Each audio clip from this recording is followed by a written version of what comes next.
Welcome to the Slop Farm. Enjoy the video. In this video, I will explain how to cook donuts with yeast. Start your donut journey by activating the yeast.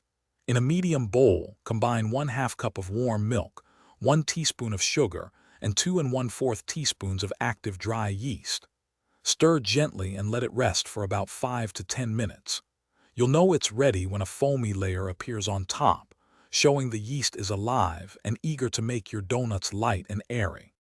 Next, it's time to create your dough. In a large bowl, mix the activated yeast mixture with 2 1/2 cups of all-purpose flour, 2 large eggs, 1/4 cup of granulated sugar, and 1/4 cup of softened unsalted butter. Knead the dough for 8 to 10 minutes until it becomes smooth and elastic.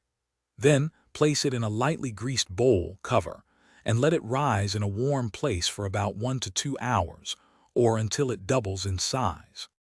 Once your dough has doubled, gently punch it down to release the air.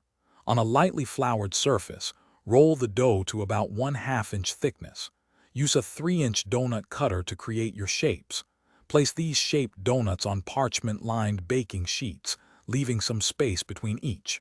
Cover them loosely and let them rise again for 30 to 45 minutes, or until they look noticeably puffy.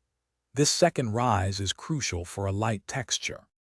Now for the exciting part, frying. Heat about 3 inches of vegetable oil in a heavy-bottomed pot to 350 degrees Fahrenheit. Carefully drop a few donuts into the hot oil, being careful not to overcrowd the pot.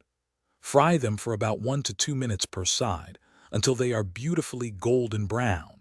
Remove them with a slotted spoon and place them on a wire rack to drain and cool slightly. Finish by dipping them in your favorite glaze or tossing them in sugar while still warm. Thanks for watching. Consider subscribing if we helped you today.